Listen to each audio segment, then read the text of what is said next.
Ms. Slaton entered the Fresno County area, to our knowledge, back around April 20th. It was after that time she had met with a student. She teaches archery. That was the last communication that she had had. Her family had not heard from her in a while. I believe they gave it some time to let it play out, figured maybe she was in an area where she didn't have cell coverage. And it was on April 29th that her family reported her missing. That was then given to us at the Fresno County Sheriff's Office to look into. We immediately began sending deputies up into the mountain area to look for her. And on last Tuesday, we actually put out a full search and rescue team. We had anywhere from 25 to maybe up close to 50 people out in the field at one time. That's a mixture of deputies and volunteers. They worked all day and even into the evening, Tuesday through Saturday. They ultimately scaled back the active search on Saturday evening. So where we're at right now is we are still searching for Tiffany Slaton, but just in a more scaled back mode. We're entertaining any information the public has, any leads. We're following up on those. Of course, if we get any information that points to more of a direction of where she might be, we'll send more resources, more people out that direction to look for her. At this point, we have zero information as to what happened to Tiffany. Foul play, she had an accident, she's voluntarily gone missing. Everything is on the table right now because we really have no idea where she is and what she could have been thinking of, why she's not reachable right now. So those are some of the questions we're facing. We just simply don't have any information to give the public right now. We know pretty much as them. We're being very transparent. We're putting out all the information we can. We're trying to get people to put their eyes and ears out in the community, review any surveillance video that they have up in the Shaver Lake area. It could be towards Cressman or up Auberry Road. That's a path that she may have traveled on her bicycle when she was last seen on April 24th. So please review any footage that you might have. If you don't know how to use it properly, give us a call. We're happy to send people up and try and access it and take a look at it. I'll take any questions you guys have. Hi, good evening, Tony. This is William Zone with WGXA News. Thanks for your time today. Just wanted to ask a little bit more about what it meant by scaling back the investigation. Does this mean fewer people involved in the search? You mentioned fewer resources. Can you just explain what that means? Because you guys, I think, went on a, 600 square mile search and still didn't find anything? Yeah, so anytime we go to a full-on search and rescue operation, we'll deploy all resources. We set up a command post somewhat near where we think the people might be missing. We bring out volunteers, we have deputies, all sorts of equipment. We have Jeeps, we have air squadron, we have people on horseback, people on foot. So lots of people that are out in the field deployed at one time. We're tracking every step that they take, every grid that they search so that we can cross it off our list. When we scale it back, we basically call all those people home. We say, look, we've exhausted the areas that we think she could have been. In this case, close to 600 square miles.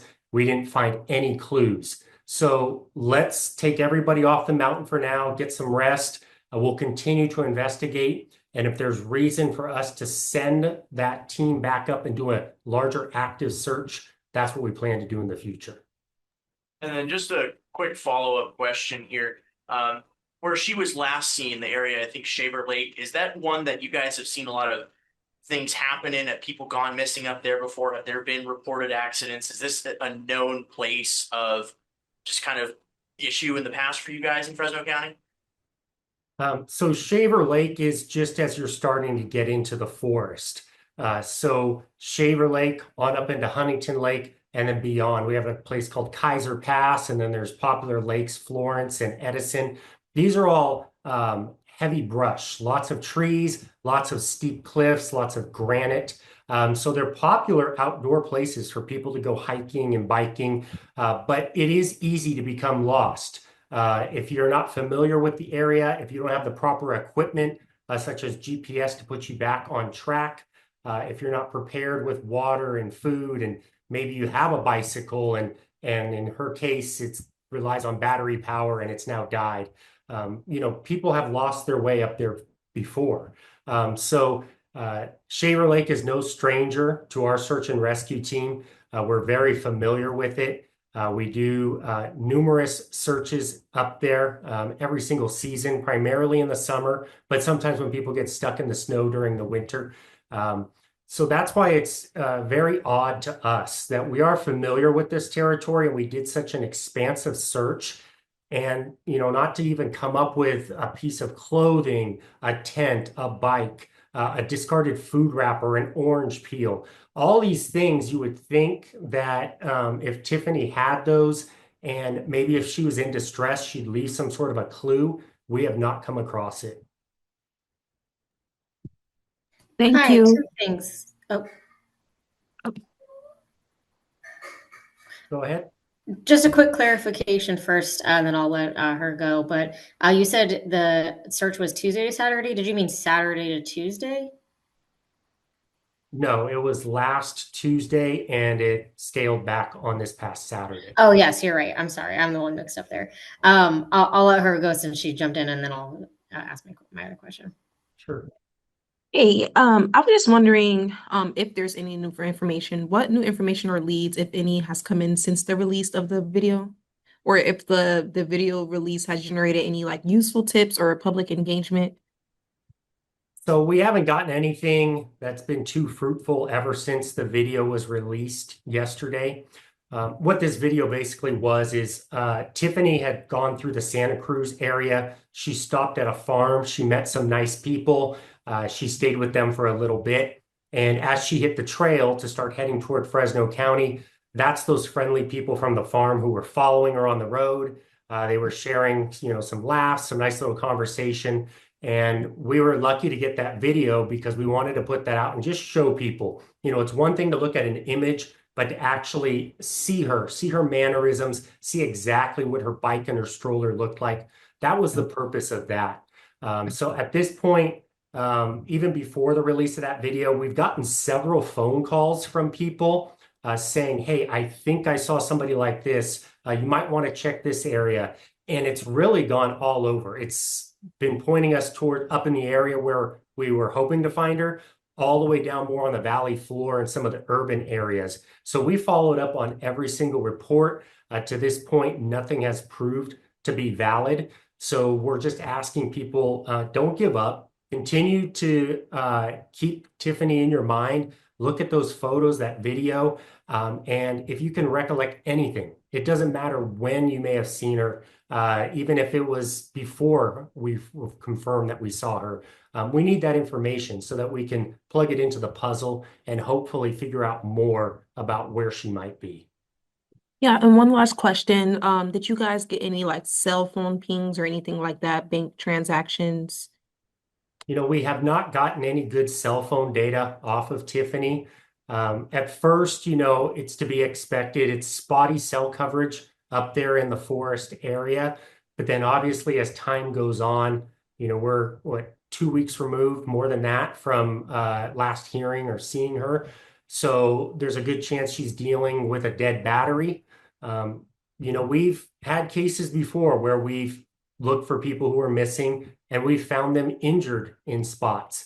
And they were able to actually survive. I mean, just by their sheer will and getting water, but they're stuck in one place. And obviously they don't have the means to make a call. So at the very least, we hope that might be the case with Tiffany, that she's just hanging it out. She's hunkered down into where she's surviving. And it's just a matter of time before we or someone else sets eyes to her and able to get help to her.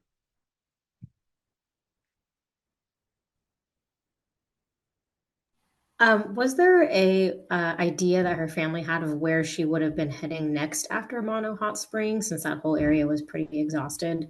Is there a different area that they know that she wanted to go to? That's the only information they got. And what's interesting is that the family is not familiar with this area at all. So they were just going off of what Tiffany was telling them. And Tiffany herself doesn't seem to be very familiar with our region. I think that she had talked to a lot of people along the way and maybe heard of some hot spots to maybe go check out. And she was making up her itinerary based on those conversations. Because to try and go to Mono Hot Springs, it was snowed in. You couldn't get through that road. We eventually used some of our equipment to get through there just to be safe, just to check. But at that point, it was not a path that was going to be easily traveled, especially on a bicycle.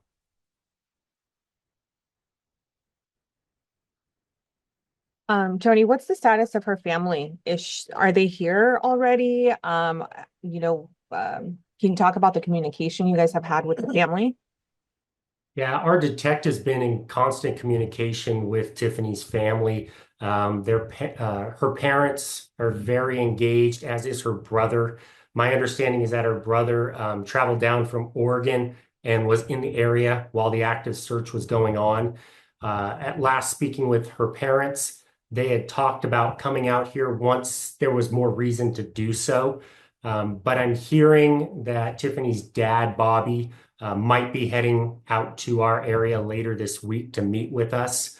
And I think a lot of that is for him to kind of carry the torch for his family and his community. There's a lot of people that I believe are showing the Slaton family support right now, and they want to do something. And I think he's probably taken that liberty that, hey, I'm going to go out there. I'm going to get the firsthand information. I want to meet with the people who are trying to help my daughter and just be there with us. So we look forward to that if that's the decision that he makes. Tony, do you know the last place that Tiffany's cell phone was pinged? I don't have that information. We had some different cell phone data that was earlier before the 24th. So that's the thing in a missing person search, when you're going off of a timeline, once you go backwards from her last sighting, that information becomes a little less relevant. So when we know that she was seen in the Cressman's area, so just south of Shaver Lake, around the 24th, that's our biggest pinpoint that we need to be working off of. So what we're hoping is that somebody comes through with new information, some new video to say, hey, I saw her on the 28th. I saw her on May 1st. Anything that can further our timeline is a huge plus for us, because not only does that extend the chance of her surviving, but it puts us in a more precise location potentially of where we could look for her. Okay, I see. One of the other questions that I was given was apparently there's a video of her talking to someone, or someone that looks like her talking to someone near China Peak on April 20th. Is the sheriff's office aware that this video exists? Have you guys seen it? Yeah, we've tracked down several videos. We're aware of her interacting with some people, both higher up toward Huntington Lake and then lower down toward Auberry. Everybody has checked out at this point. There's no persons of interest in this case as far as them doing anything to Tiffany.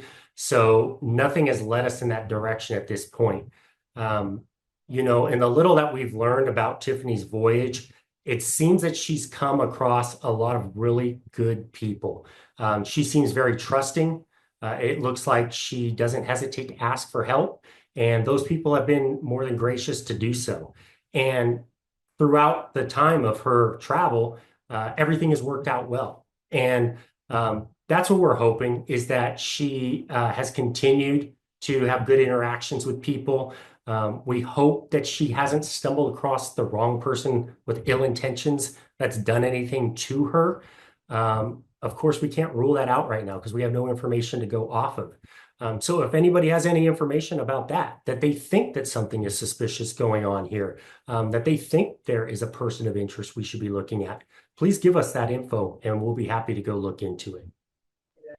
You kind of spoke to this a little earlier, Tony, given how expansive the search has been, it is a little weird that nothing's turned up. Is it additionally a little bit weird that so many interactions have happened with Tiffany and all these good people?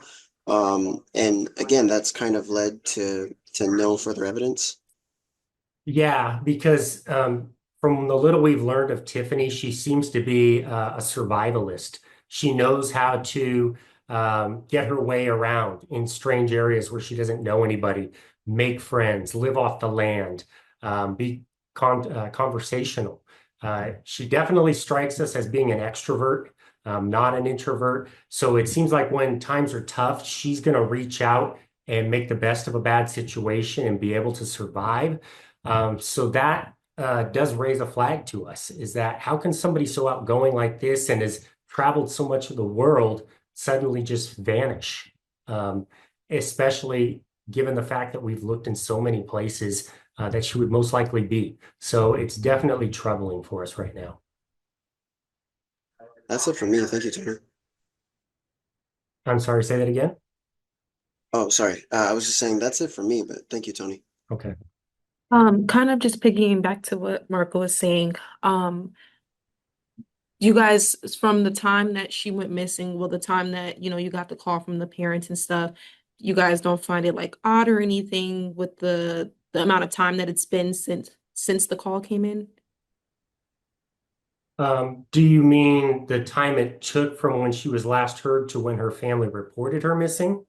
No, so from the time she was last heard till now, just, with the search and everything.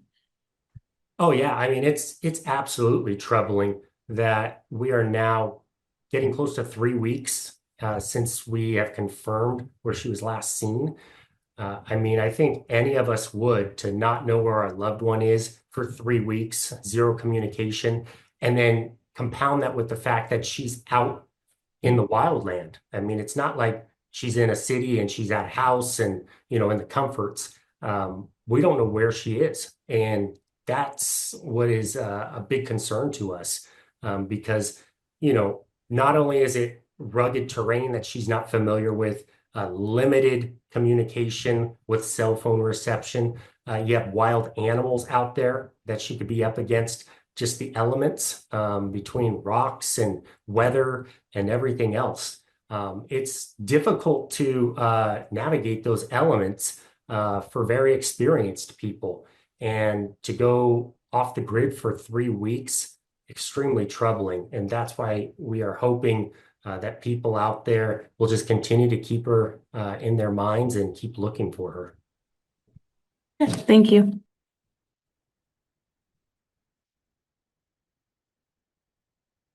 Any other questions from you guys?